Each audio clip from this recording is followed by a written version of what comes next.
أما بعد فأعوذ بالله من الشيطان الرجيم بسم الله الرحمن الرحيم وعباد الرحمن الذين يمشون على الأرض هونا وإذا خاطبهم الجاهلون قالوا سلاما صدق الله العظيم اللهم صل على سيدنا محمد النبي الأمي وعلى آله وأصحابه وسلم اللهم صل على سيدنا محمد النبي الأمي وعلى آله وأصحابه وسلم۔ میرے معزز مسلمان بزرگوں، عزیز بھائیوں اور امت مسلمہ کی مقدس ماں اور بہنوں، اللہ نے اپنے بندوں کی کچھ خوبیوں کا تذکرہ فرمایا، اور جن خوبیوں کا سب سے پہلے تذکرہ فرمایا، عقائد سے بھی پہلے، عبادات سے بھی پہلے، وہ خوبیاں ایسی ہیں جن کا تعلق اس کی معاشرت کے ساتھ ہے۔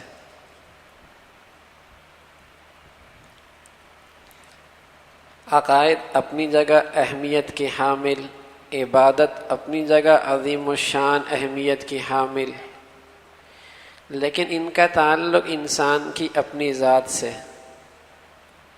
لیکن سوء معاشرت بری ہو گئی تو اس کا نقصان دوسروں کے لیے بھی ہے۔ اس لیے اللہ نے جب اپنے بندوں کی خوبیوں کا تذکرہ فرمایا تو سب سے پہلے ان کی حسن معاشرت کو ذکر فرمایا کہ ان کی معاشرت بڑی شاندار ہے۔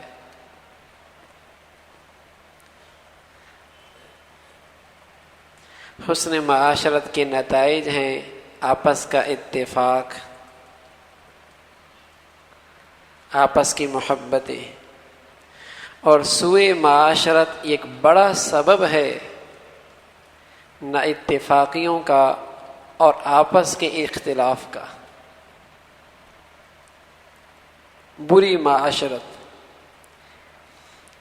اس لیے اللہ نے اور اللہ کے رسول صلی اللہ علیہ وسلم نے اس کے متعلق بہت ساری ہدایات دی ہیں۔ یا ایھا الذین آمنوا اذا قیل لکم تفسحوا فی المجالس، کوئی آئے تو حسن معاشرت کا مظاہرہ کرو، جگہ دے دو، اس کا استقبال کرو۔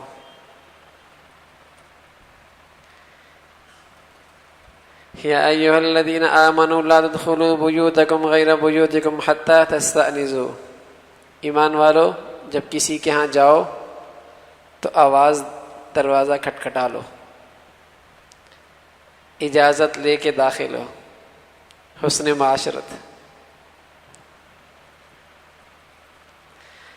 رسول اللہ صلی اللہ علیہ وسلم نے فرمایا، تم مل بیٹھ کے کھا رہے ہو، تمہارے سامنے چھوارے موجود ہیں، تو ایک بار کی 2 چھوارے مت اٹھانا۔ سبحان اللہ۔ جو نبی حسن معاشرت کی اتنی باریکیاں بھی سمجھا رہا ہے، تو اس کے پیروکاروں کی زندگی کیسے ہونی چاہیے؟ اکٹھے کھا رہے ہو، حسن معاشرت کا اہتمام کرو۔ 2 چھوارے ایک دم اٹھاؤ بغیر اجازت کے۔ رسول اللہ صلی اللہ علیہ وسلم فرما رہے، لہسن کھا لیا، پیاز کچا کھا لیا تو ہمارے مجمع میں نہ آؤ،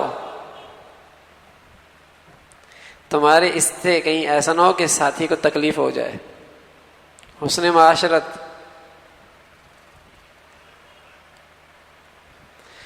حضور علیہ الصلوۃ والسلام فرما رہے، مہمان بیٹھا ہے،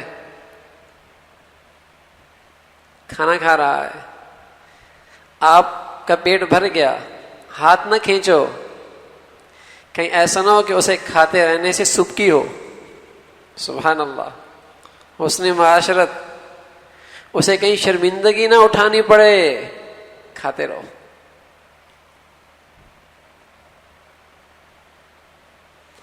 حضور علیہ الصلوۃ والسلام کے پاس ایک شخص آئے، دروازہ کھٹکھٹایا، کون؟ جواب ملا میں ہوں۔ پھر پوچھا کون؟ کہا میں ہوں۔ پیارے نبی نے فرمایا میں ہوں نہ کرو بھائی، نام بتاؤ۔ سمجھایا، بات گول مول نہ کرو، سامنے والے کو تکلیف ہوگی۔ حسن معاشرت، کتنی باریکیوں کا خیال رکھا معاشرتی زندگی کے اندر۔ حضور علیہ الصلوۃ والسلام فرما رہے کہ میزبان پر مہمان کا بھی حق ہے کہ خندہ پیشانی سے اس کا استقبال کرے، لیکن میزبان کا بھی مہمان پہ حق ہے کہ اتنا نہ ٹھہرے کہ اس کے لیے وبال جان بن جائے۔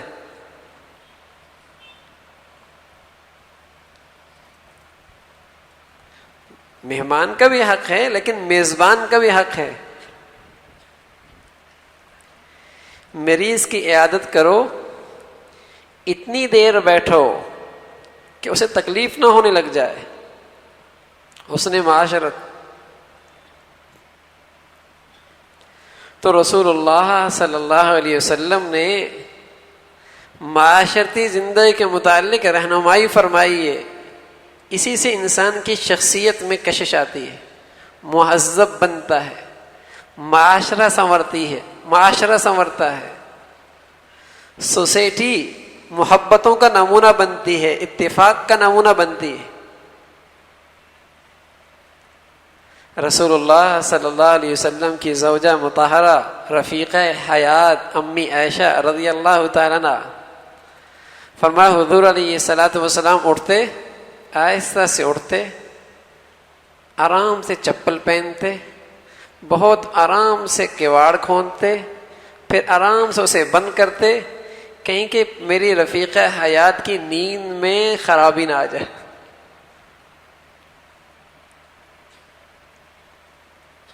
تکلیف نہ ہو اسے۔ حسن معاشرت سمجھائی ہے، حسن معاشرت کہ ساری حسن معاشرت کی بنیاد یہ ہے کہ میری ذات سے کسی کو تکلیف نہ ہو۔ یہ بنیاد ہے۔ حضور علیہ الصلوۃ والسلام نے فرمایا چھینک آئے تو اپنے منہ پر ہاتھ دے لو یا کپڑا ڈال لو، پاس بیٹھنے والے کو تکلیف نہ ہو۔ دو آدمی محو گفتگو ہیں، کوئی سرگوشی کر رہے ہیں، آپس میں مشورہ کر رہے ہیں، تیسرا آدمی بیچ میں نہ بیٹھے، انہیں تکلیف ہوگی۔ بھرے مجمع کے اندر لوگ بیٹھے، دو آدمی الگ ہو کے نہ بیٹھو، باقی مجمع کو تکلیف ہوگی۔ سبحان اللہ۔ میرے عزیزو، معاشرت اسلام کا حسن ہے، مسلمان کی زندگی کی کشش ہے، جسے آج دین کے شعبے ہی سے نکال دیا۔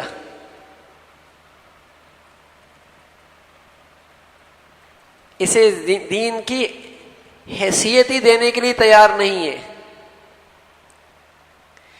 اس لیے جب یہ دین کی طرف کوئی آتا ہے تو وظائف کی کتاب سب سے پہلے لے لے گا، مصلی پہ بیٹھ کے یہ بھی کرنے لگ جائے گی،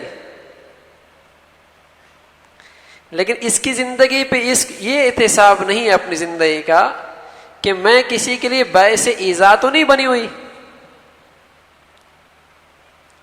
میرا طرز عمل کسی کو ذہنی تکلیف تو نہیں پہنچا رہا، میرا انداز کسی کی باعث تکلیف تو نہیں ہے۔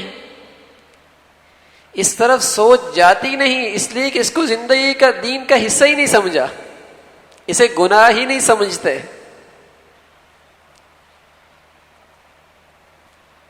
اگر کسی کو اب اصلاح کی فکر بھی ہوتی ہے اور کوئی اصلاح کرتا بھی ہے تو اس کی سارا زور بھی مخصوص اور معمولات اور مخصوص حلیہ پر اور مخصوص انداز پر نہ آنے والے کو اس کی فکر ہے کہ میری اعمال و اخلاق کی اصلاح ہو، نہ اس کے مربی کو فکر ہے کہ اس کی اعمال اخلاق کی اصلاح کی جائے۔ تھانوی رحمۃ اللہ علیہ فرمایا کرتے تھے سارے تصوف کا خلاصہ، تربیت کا خلاصہ یہ ہے کہ اس کے اعمال و اخلاق ٹھیک ہو جائے،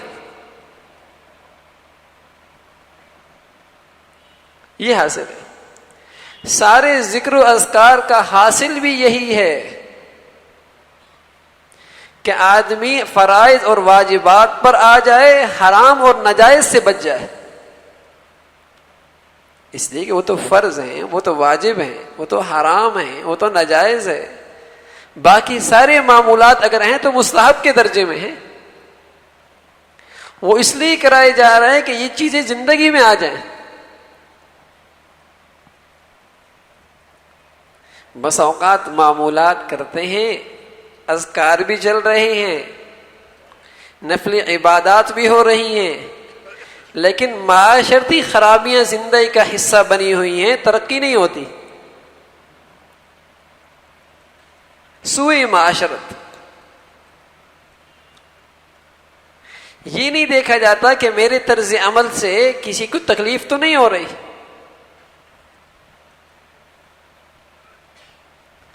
رسول اللہ صلی اللہ علیہ وسلم نے اس کے موقع اس کے متعلق کچھ ہدایات دی ہیں کہ اگر معاشرے میں رہ رہے ہو تو ایک دوسرے کے تم پہ حق ہے۔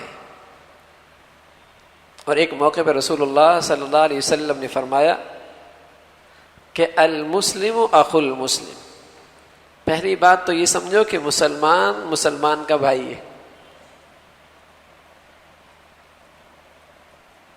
لا یظلمہ ولا یخذلہ ولا یحقرہ۔ اب ایک بھائی کے دوسرے بھائی پہ 3 حق ہیں۔ اگر ساتھ رہ رہے ہو، مسلمانوں کے معاشرے میں زندگی گزر رہی ہے، تو ہر مسلمان کے دوسرے مسلمان پہ 3 حق ہیں۔ پہلی بات فرمائی لا یظلمہ، تمہارے کسی طرز عمل سے دوسرے پہ زیادتی نہ ہو۔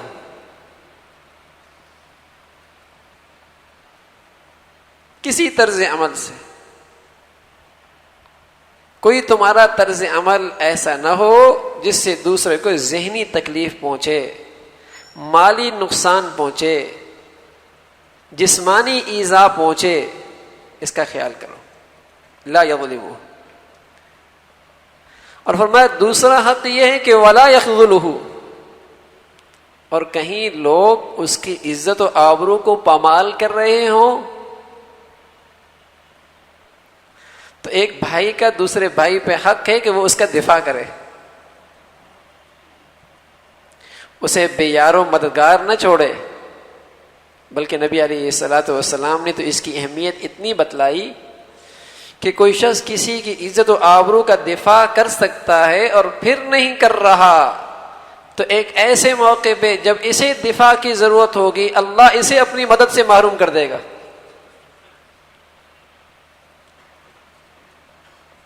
یہ غیبت سن رہی ہے، پتہ ہے غلط کر رہی ہے، کسی کے بارے میں کسی کی عزت و آبرو پر خوب تیر برسائے جا رہے ہیں، پتہ ہے غلط ہو رہا ہے، لیکن یہ بھی خوش ہے۔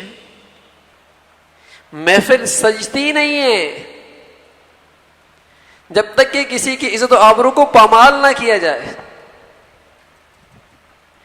اسے چین ہی نہیں آتا جب تک کہ کسی کی عزت نفس مجروح نہ کر دے، اسے سکون ملتا ہی نہیں جب تک کہ دوسرے کا سینہ چھنی نہ کر لے۔ فرمایا لا یظلمہ، ظلم نہ کرنا، ولا یخذلہ، اگر کوئی اس کی عزت و آبرو کو پامال کر رہا ہے تو اس کا دفاع کرنا، بے یار و مددگار نہ چھوڑنا، ولا یحقرہ، حقیر نہ جاننا۔ سبحان اللہ، میں کتنا پانی میں ہوں خوب جانتا ہوں، اگر آج کچھ دو چند نیکیاں ہو بھی رہی ہیں تو یہ بھی خاص اللہ کا فضل ہے. اگر کسی کے سامنے معزز ہوں بھی تو یہ ابھی اللہ کی ستاریت ہے کہ اس نے ستاریت کا پردہ ڈالا ہوا ہے. میری زندگی کی ساری خامیاں عیب چھپا رکھے ہیں، یہ اسی کی ستاری ہے. اس لیے کسی کو حقیر نہ جانو. ایک حقارت تو بس اوقات دنیا کے لحاظ سے ہوتی ہے کہ آدمی کسی کے پاس دنیا کی چیز نہ ہو تو اسے حقیر سمجھتا ہے، اور دوسری حقارت بس اوقات آدمی کچھ دینداری پہ آتا ہے اور عجب کے اندر مبتلا ہو جاتا ہے، دوسروں کو وہ حقیر سمجھتا ہے. تو نبی علیہ الصلوۃ والسلام نے ایسے دیندار سے کہا فرمایا التقوی ہاؤنا واشار الی صدری 3 مرار. فرمایا میاں تقوی یہاں پر ہوتا ہے، چھپا ہوا ہے. جسے تم حقیر سمجھ رہے ہو سکتا ہے تقوی میں تم سے بڑا ہو، وہ تم سے بڑا ہوا ہو. اللہ کا خوف، اللہ کی عظمت اس کے دل میں تم سے زیادہ ہو. حقیر نہ جانو. پھر رسول اللہ صلی اللہ علیہ وسلم نے فرمایا بحسب امرئ من الشر ان يحقر اخاه المسلم. کسی آدمی کے جسے کسی آدمی کے گھٹیا ہونے کی یہ علامت ہے کہ وہ اپنے مسلمان بھائی کو حقیر سمجھے. اگر کوئی اس کے اندر اور خامی نہ بھی ہو، یہی بہت بڑی خامی ہے کہ وہ اپنے مسلمان بھائی کو حقیر سمجھتا.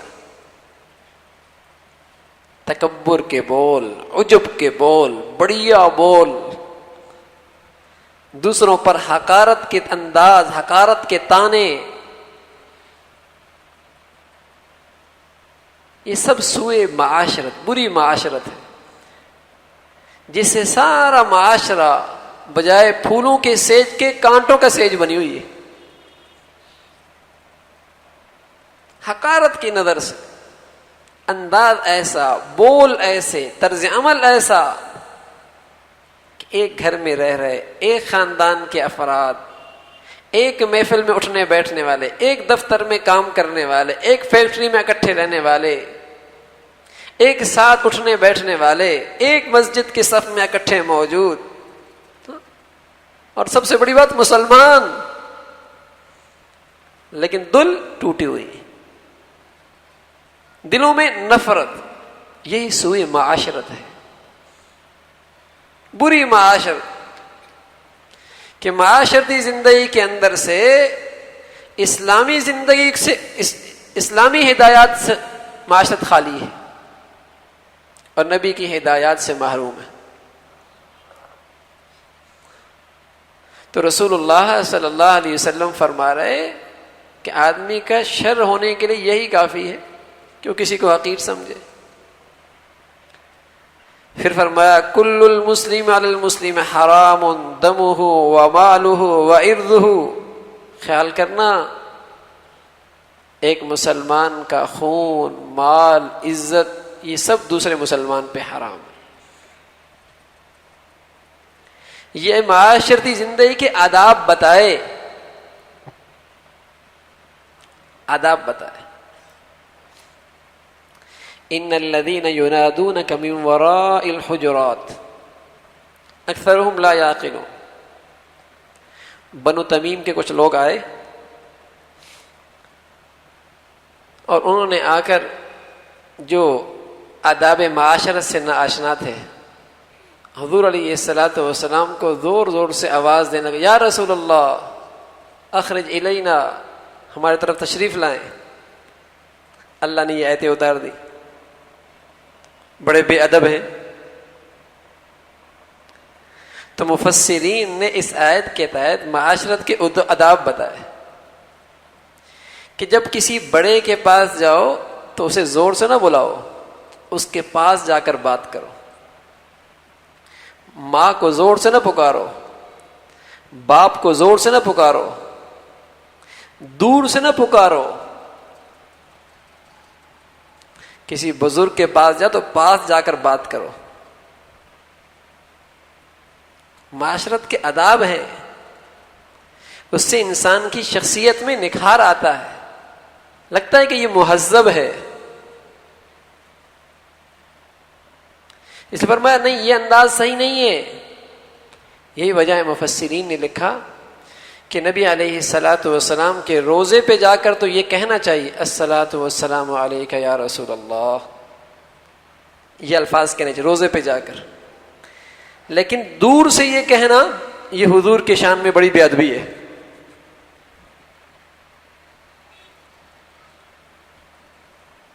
قریب جا کر کہیں, اس لیے کہ جس طرح اللہ نے شہداء کو ایک خاص قسم کی زندگی دی ہے, احیاء زندہ ہیں شہداء, لیکن اس کی زندگی کا خاص انداز ہے تم نہیں جانتے. حضرات انبیاء علیہ الصلاۃ والسلام کی زندگی شہداء کی زندگی بھی سے قوی تر ہے, خاص قسم کی زندگی ہے. اس لیے حکم یہ کہ جب روضہ رسول پہ جائیں تو کہیں الصلاۃ والسلام علیک یا رسول اللہ, ادب کا تقاضا ہے. لیکن دور کھڑے ہو کر یہ الفاظ کہیں بے ادبی ہے. آپ اپنے والد کو یوں نہیں کہہ سکتے دور سے, اپنے محترم کو نہیں کہہ سکتے دور سے, تو محمد رسول اللہ کے لیے ایسے لفظ دور کے لیے استعمال کرنا کہاں جائز ہے؟ کیسی بے ادبی ہے. ایک تو یہ نظریہ رکھنا, وہ تو بہت ہی خطرے کی چیز ہے کہ حضور یہاں موجود ہیں, وہ تو بڑی ہی بے ادبی ہے کہ حضور یہاں موجود ہیں, مصلی پہ خود کھڑا ہے. لیکن اس نظریے کے بغیر بھی یہ الفاظ دور سے کہنا بڑی بے ادبی ہے. ہم والد کو نہیں کہتے, بزرگ کو نہیں کہتے, بڑے بھائی کو نہیں کہتے, اور آپ کی شان میں ایسی گستاخی کہ دور سے آپ کو پکارا یا رسول اللہ. تو ان الذین ینادونک من وراء الحجرات, آداب بتائے کہ بڑوں سے کس طریقے سے گفتگو کرنی ہے. پاس جا کر بلائیں, قریب جا کر بات کریں, قریب جا کے بات کریں, آداب بتائے. تو یہ سب حسن معاشرت کے آداب ہیں کہ معاشرت کیسی, بڑوں سے کس طریقے سے بات کرنی ہے, ان کی محفل میں کس طریقے سے جانا ہے. حضرات صحابہ رضوان اللہ علیہم اجمعین, صحابہ فرماتے ہیں ہمارے ہاں حضور سے بڑھ کر کوئی محبوب چیز نہیں تھی. حضور آتے ہمیں اٹھنے کا جی چاہتا, لیکن چونکہ حضور ہمارا اٹھنا پسند نہیں کرتے, بڑا گراں گزرتا ہمارے لیے بیٹھنا. حضور آ رہے ہیں اور ہم بیٹھے ہوئے ہیں, حضور آئے ہیں اور ہم بیٹھے ہوئے, بڑا گراں گزرتا, کھڑے ہونے کا جی چاہتا. اس پر مفسرین نے لکھا کہ جب کسی بزرگ کی صحبت میں بھی جاؤ تو اس کا مزاج کا خیال رکھو, کوئی ایسا طریقہ اختیار نہ کرو جو اس کے مزاج کے خلاف ہو. حسن معاشرت کہ کتنی بات کرنی ہے, کہاں کرنی ہے, خاموش رہنا ہے, بولنا ہے. بدقسمتی سے آج معاشرہ ان آداب سے محروم ہوتا چلا جا رہا ہے, ان آداب سے محروم ہوتا چلا جا رہا ہے, جس سے وہ ساری برکات سے بھی محروم ہے. زندگی میں حسن نہیں رہا, کشش نہیں رہی, پرکشش زندگی نہیں رہی. اس لیے بیٹی اگر ان آداب سے آراستہ ہوتی تو سچ کہہ رہا ہوں وہ جاتی دوسرے گھر کو اپنے لیے ماحول کو سازگار کر لیتی, اپنی خوبصورت معاشرت کی وجہ سے پورے گھر کے لیے پرکشش شخصیت بن جاتی. ایک اجنبی آدمی کسی دفتر میں جاتا, اپنے حسن معاشرت سے متاثر کر لیتا, کہیں جا کے رہنے لگتا تو لوگ اس کے قریب ہو جاتے. مشہور واقعہ عبداللہ ابن مبارک رحمۃ اللہ علیہ کا, سبحان اللہ, ہمیں تو اب یقین بھی نہیں آتا. یہودی قریب میں رہ رہا ہے, مکان بیچ رہا ہے, کئی گنا بڑھا کر قیمت لگا رہا ہے, لوگوں نے کہا اتنی قیمت تو مارکیٹ میں نہیں ہے اس زمین کی. وہ کہا میں بھی جانتا ہوں کہ اتنی قیمت نہیں ہے, یہ قیمت تو اصل اس زمین کی ہے, جو اس سے اوپر لگا رہا ہوں یہ عبداللہ ابن مبارک کے پڑوس کی وجہ سے. ایسا پڑوسی بھی نہیں ملے گا.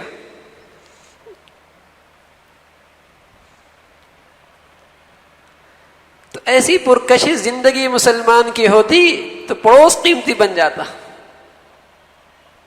زمین قیمتی بن جاتی, اس علاقے کی ویلیو بڑھ جاتی, قیمت بڑھ جاتی. ہیں مسلمان, لیکن آج معاشرت کی روح نہ ہونے کی وجہ سے میرے عزیزو, حقیقت یہ ہے کہ اسلام کی روح باقی نہیں رہی. اس لیے نبی علیہ الصلوۃ والسلام نے بڑے عجیب انداز, المسلم من سلم المسلمون من لسانه ویدی, ارے مسلمان ہے ہی وہ, یعنی حضور یہ نہیں فرما رہا ہے کہ وہ بھی یہ بھی مسلمان نہیں, مسلمان ہے ہی وہ, المسلم ہے ہی مسلمان حقیقی. یہ حقیقی مسلمان ہے ہی یہ کہ جس کی معاشرت ایسی ہے کہ جس سے اس کی ذات سے کسی کو تکلیف نہیں ہو رہی, ایسی زندگی گزار رہا. ایک موقع پہ رسول اللہ صلی اللہ علیہ وسلم نے فرمایا, المؤمن من امنہ الناس علی دمائہم و اموالہم. حقیقی مومن وہ ہے کہ لوگ اس کا نام سنتے ہی مطمئن ہو جائیں کہ بس اب تو میرا جان و مال محفوظ ہو گیا.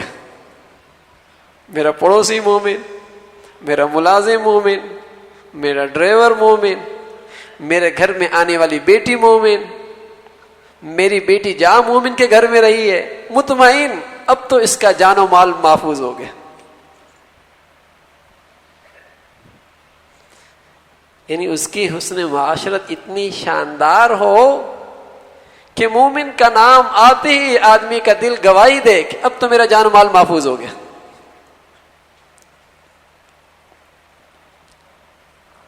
یہ ایمان. حضور نے فرمایا المومن, حقیقی مومن وہی ہے. اور میرا حال یہ ہے کہ پڑوسی ہوں تو میرے پڑوسی پریشان,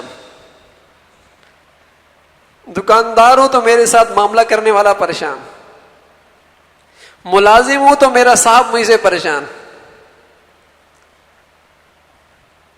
افسر ہوں تو میرے ماتحت مجھ سے پریشان, گھر میں ہوں تو بیوی پریشان, بیوی ہے تو شوہر پریشان.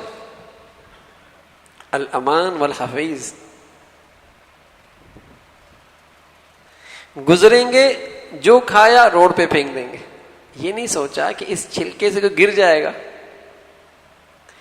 گاڑی کھڑی کی جہاں جیا کھڑی کر دیا, یہ نہیں سوچا کہ کسی کو میری اس طرز عمل سے تکلیف ہوگی.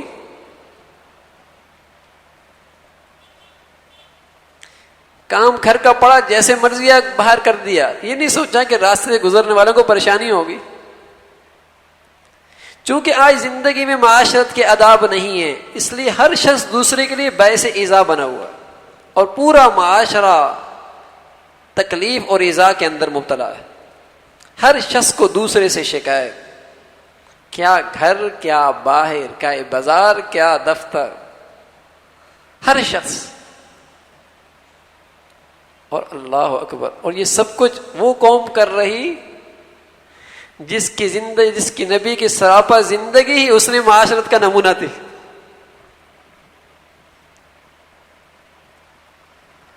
جن کی حسن معاشرت اتنی مثالی تھی کہ غیر آ کر اس معاشرے میں مانوس ہو جا کرتے تھے, متاثر ہوئے بغیر نہیں رہتے تھے. ایسی خوبصورت معاشرت. تو میرے عزیزو, یہ دین کا بہت بڑا شعبہ ہے اور بہت ضروری شعبہ ہے, اس لیے کہ باقی جتنے اعمال ہیں, عقائد ہیں, عبادات ہیں, اپنی جگہ ان کی اہمیت ہے, لیکن ان کا تعلق انسان کی انفرادی زندگی ذات تک ہے, اور معاشرت کا تعلق دوسروں کے ساتھ ہے. اس میں کوتاہی زیادہ نقصان دہ ہے کہ دوسروں کا حق ضائع ہوگا, دوسروں کا حق ضائع ہو. تو ہماری زندگی ایسی گزرے کہ میں کسی کے لیے باعث ایذا اور تکلیف نہ بنوں. اس کی مستقل مشق کرنی پڑے گی، روز اپنا محاسبہ کرنا پڑے گا. ارے میرے عزیزو، سینکڑوں نوافل، سینکڑوں روزے، ہزاروں صدقہ خیرات کرنے والے اگر وہی سوء معاشرت کی زندگی، اگر سوء معاشرت کا ارتکاب کر رہے ہیں، معاشرت ٹھیک نہیں ہے، تو ان تمام چیزوں کا نور نہیں ملے گا. حضور علیہ الصلوۃ والسلام نے نہیں فرمایا جب آپ کے سامنے ایک خاتون کا تذکرہ آیا کہ یا رسول اللہ بڑی نفلیں پڑھتی ہے، بڑے روزے رکھتی ہے. حضور نے فرمایا اس کے پڑوسی اس کے متعلق کیا رائے رکھتے ہیں؟ فرمایا بڑے پریشان ہیں. فرمایا جہنم میں جائے گی.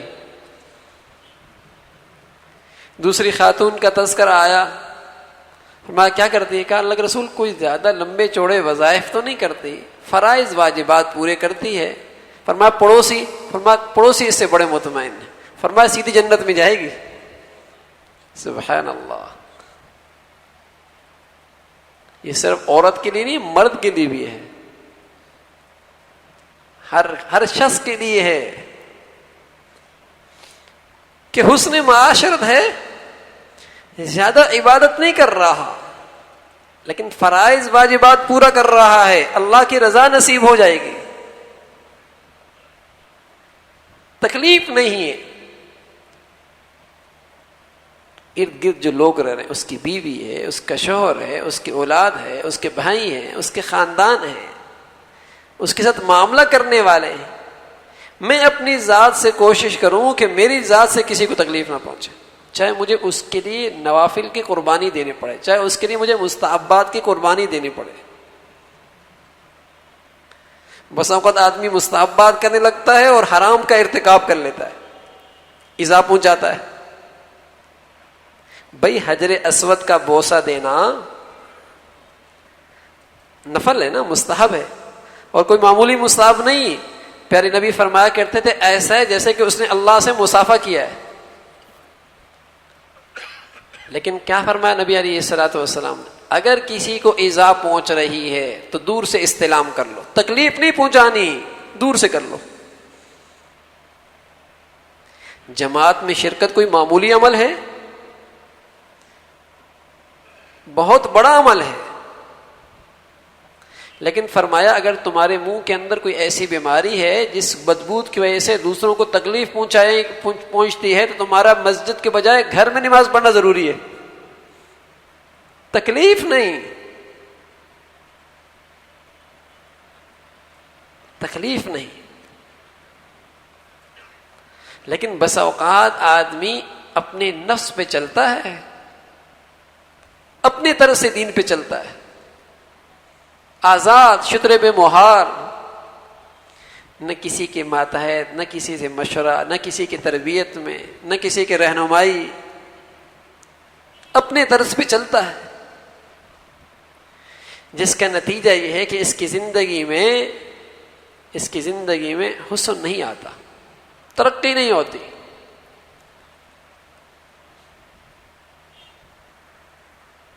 اس لیے میرے عزیزو ضروری ہے کہ ہماری معاشرت ایسی ہو اس اصول پر کہ میری زندگی سے کسی کو تکلیف نہ ہو. میں ٹیلی فون کر رہا ہوں اور ایسے وقت پہ کر رہا ہوں کہ یہ نہیں پتا کہ ہو سکتا ہے بیچارہ آرام کر رہا ہو. بہت بری بات ہے. پھر بات بھی کر رہا ہے اور بغیر اجازت لیے طویل بات کر رہا ہے. بات لمبی کرنی ہے پہلے سے پوچھ لو کہ مجھے آپ کے پاس وقت ہے؟ ہو سکتا ہے وہ کہیں جا رہا ہو، کہیں سفر پہ ہو، کہیں مصروف ہو. رات 2 بجے فون ہے، رات 1 بجے فون ہے، ملاقات کے لیے آ رہا ہے بغیر پوچھے، ہو سکتا ہے اس کی مصروفیت کا وقت ہو. پہلے وقت لے. یہ سب حسن معاشرت ہیں، یہ آداب زندگی کے، تاکہ میں کسی کے لیے باعث تکلیف نہ بنوں. جہاں جانا ہے پہلے پوچھ لیں، کسی سے طویل بات کرنی ہے پہلے اجازت لے لی جائے. کوئی مشورہ کرنا ہے پہلے سے پوچھ لیا جائے. یہ سب دین ہے میرے عزیزو، دین کا تقاضا ہے، ہماری دینداری کا تقاضا ہے. یہ نہیں سوچا جاتا کہ کون کس وقت کیا ہے. اب آرام کر رہا ہے کوئی اور آدمی پہنچ رہا ہے، اب کتنی تکلیف ہوتی ہے اس کو. اس لیے میرے عزیزو، حسن معاشرت دین کا ایک اہم شعبہ ہے، اہم شعبہ ہے. اب چونکہ اس میں بے اعتدالیاں بہت ہیں، پہلے دن سے سارے آداب آئیں گے نہیں، لیکن آہستہ آہستہ کوشش کر لیں. تھانوی رحمۃ اللہ علیہ کی بہت پیاری کتاب ہے آداب معاشرت. ذرا اردو مشکل ہے لیکن پڑھنے کے قابل ہے، آداب معاشرت کے نام سے. ٹھیک، ہاں، کہ کس طریقے سے زندگی گزارنی ہے، آپس میں ایک دوسروں کا کیسا ملنا جلنا ہے، کیسے رہنا ہے، کیسی محفل میں جانا ہے، کس طریقے سے لوگوں سے میل جول ہونا چاہیے، یہ سب آداب ہیں. ہماری معاشرت تو چوپٹ ہو چکی ہے. ہاں، وقت دیتے ہیں دعوت کا 9 بجے اور دعوت ہوتی ہے رات 1 بجے، اور یہ معیار ہے بڑے پن کا کہ جو جتنا دیر سے آئے گا اتنا بڑا آدمی ہے. یعنی جتنا سوء معاشرت کا ارتکاب کرتا ہے وہ اتنا بڑا آدمی. معیار دیکھیے،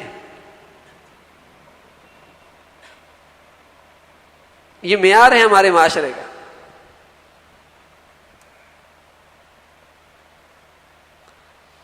تو میرے عزیزو، نتیجہ کیا ہے اس کا؟ ساری زندگی کی چول ہلی ہوئی ہے. کوئی کسی سے راحت نہیں کسی کو پہنچ رہی، ہر ایک کو دوسری تکلیف پہنچ رہی. یہ دعوت نہیں ہوتی، پھر زحمت ہو جاتی ہے. یہ راحت کا باعث نہیں بنتی، زحمت کا باعث بنتی ہے. سوئی معاشرت ہے. وقت دیا کوئی اور، پہنچے کسی اور وقت، اور اسے برا بھی نہیں سمجھتے. معاشرے کا چلن یہی ہے، اور اسے بے دینی بھی نہیں سمجھتے، اسے غلط بھی نہیں سمجھتے کہ توبہ کر لے، اس لیے کہ اس حصے کو دین کا حصہ ہی نہیں سمجھا نا.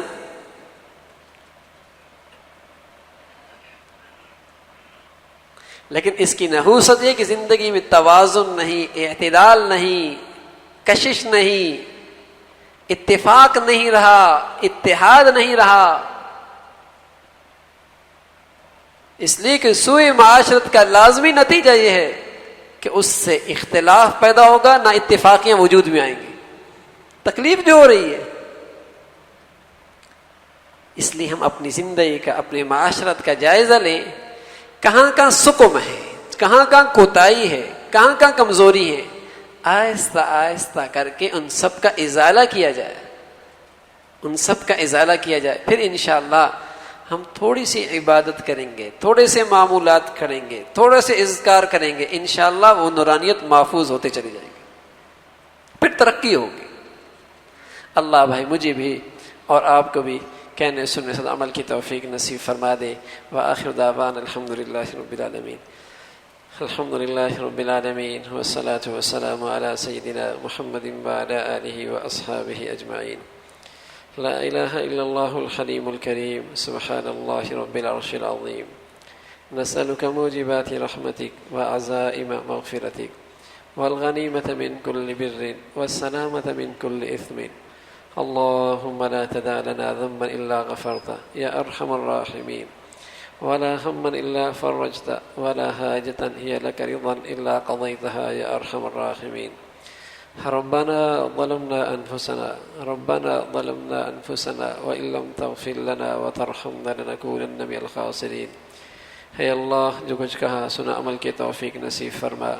ایمان والی، سکون والی، چین والی، راحت والی، عزت بری زندگی نصیب فرما.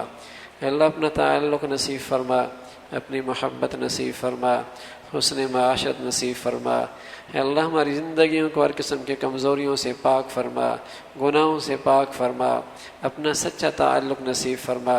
اے اللہ کامل ایمانی تقاضے پورا کرنے کے توفیق نصیب فرما۔ اے اللہ اپنی رحمت سے بے حیائی، فحاشی اور یعنی کے فتنوں سے ہماری نسلوں کی حفاظت فرما۔ اے اللہ اپنی رحمت سے ہر قسم کے حادثات، سانحات، موذی اور دیرپا بیماریوں سے محفوظ فرما۔ اے اللہ ہسپتالوں کی زندگیوں سے محفوظ فرما، ہسپتالوں کی موتوں سے محفوظ فرما، اچانک موتوں سے محفوظ فرما۔ مولا کلمے والی زندگی نصیب فرما، کلمے والی موت نصیب فرما۔ اے اللہ جتنے حاضرین موجود ہیں، حاضرات موجود ہیں، سب کی جائز حاجات کو پورا فرما، سب کی مشکلات کو آسان فرما۔ اپنی رحمت سے مولا سب کی پریشانیوں کو ختم فرما۔ بچیوں کے لیے بہترین رشتوں کا انتظام فرما۔ اے اللہ نوجوانوں کے لیے اچھے جوڑوں کا انتظام فرما۔ مولا جو بچیاں اپنے گھروں میں جا چکے اپنی رحمت سے ان کے گھروں کو آباد فرما، نفرتوں کو ختم فرما، انتشار کو ختم فرما۔ اے اللہ بد اعتمادی کو ختم فرما، محبتوں کو عام فرما، الفتوں کو عام فرما۔ مولا گھروں کو آباد فرما۔ اے اللہ ہمیں اپنے گھروں کو گناہوں کے گندگیوں سے پاک کرنے کی توفیق نصیب فرما، اپنی اولادوں کی تربیت دین کے مطابق کرنے کی توفیق نصیب فرما۔ اللہ ہماری اولادوں کو اپنا بھی اپنے والدین کا فرما بردار بنا، اولادوں کی فتنوں سے، آزمائشوں سے، نافرمانیوں سے محفوظ فرما۔ اے اللہ ہماری اولادوں کو ہمارے لیے صدقہ جاریہ بنا، آخرت کا ذخیرہ بنا۔ اے اللہ جتنے بیمار ہیں سب کو صحت کاملہ، شفاء عاجلہ، ایمان یقین کی دولت نصیب فرما۔ جن حضرات نے دعاؤں کی درخواست کی مولا تو ان کی حاجات سے واقف ہے، سب کی حاجات کو پورا فرما۔ اللہ ساری امت مسلمہ کے حال پہ رحم فرما، عالم اسلام کی حفاظت فرما۔ مولا ہمارے ملک کو استحکام نصیب فرما، اس کو ہر قسم کے اندرونی بیرونی خطرات سے محفوظ فرما۔ ہے اللہ جو یہاں دین دشمن ملک دشمن ہے انہیں بھی ہدایت نصیب فرما۔ اللہ جن کی قسمت میں ہدایت نہیں تو انہیں چن چن کے ہلاک فرما، ان کے شر سے، ان کے بے دینی سے اہل اسلام، اہل پاکستان کی حفاظت فرما۔ اللہ دنیا بھر کے اندر جو بھی جہاں کہیں بھی تیرا دین کا کام اخلاص سے کر رہے، جو تیرے ہاں مقبول ہیں، سب کی حفاظت فرما، کام کرنے والوں کی مدد اور نصرت فرما۔ اے اللہ مساجد کی، مدارس کے علماء کی حفاظت فرما۔ وصلی اللہ علی سیدنا محمد وعلی آلہ واصحابہ اجمعین برحمتک یا ارحم۔ بت سے نظر بچا لیا،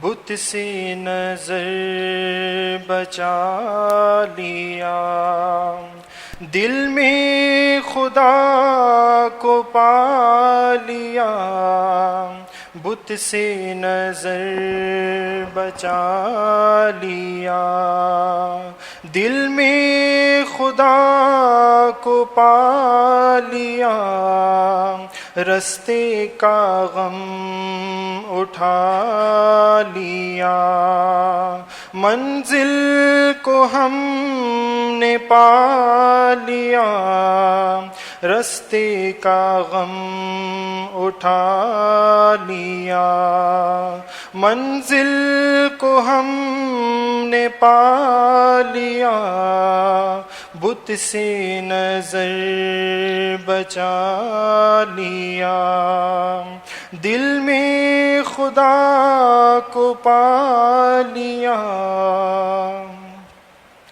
کر کے بصارتیں فدا ہم کو بصیرتیں ملی، کر کے بصارتیں فدا ہم کو بصیرتیں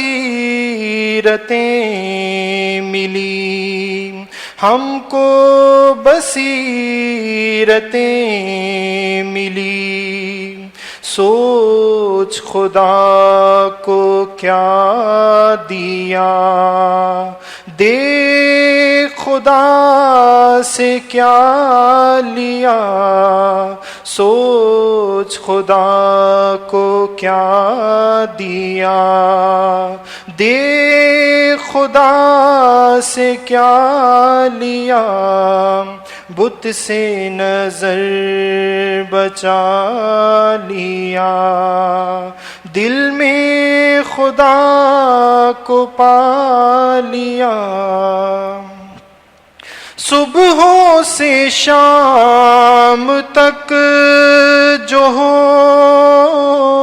حسن بتاں کی طاق میں، صبح سے شام تک جو ہو حسن بتاں کی طاق میں، حسن بتاں کی طاق میں، نکلے گا اس کے کیوں نہ پھر اخلاق کا دیوالیہ، نکلے گا اس کے کیوں نہ پھر اخلاق کا دیوالیہ، صبح سے شام تک جو ہو حسن بتاں کی طاق میں، نکلے گا اس کے کیوں نہ پھر اخلاق کا دیوالیہ، بت سے نظر بچا لیا، دل میں خدا کو پا لیا، کہتا ہے کچھ دیا نہیں، کہتا ہے کچھ لیا نہیں، کہتا ہے کچھ دیا نہیں، کہتا ہے کچھ لیا نہیں، کہتا ہے کچھ لیا نہیں، دیکھا تھا کس لیے بتا، یہ ہے نشان سوالیہ، دیکھا تھا کس لیے بتا، یہ ہے نشان سوالیہ، باقی تمام چوٹیاں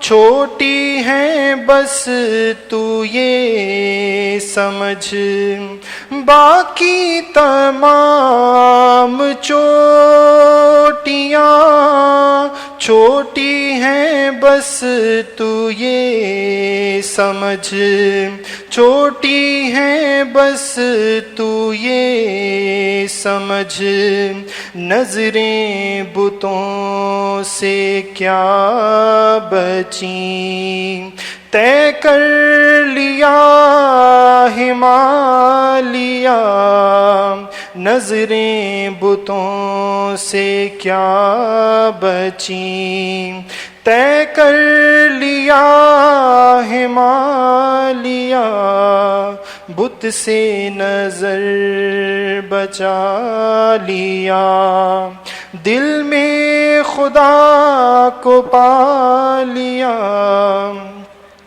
شیخ کا فیض دیکھیے تائب نے اپنے قلب سے، شیخ کا فیض دیکھیے تائب نے اپنے قلب سے، تائب نے اپنے قلب سے، نقش بتاں مٹا دیا، یاد خدا جما لیا، نقشے بتاں مٹا دیا، یاد خدا جما لیا، بت سے نظر بچا لیا، دل میں خدا کو پا لیا، رستے کا غم اٹھا لیا، منزل کو ہم نے پا لیا،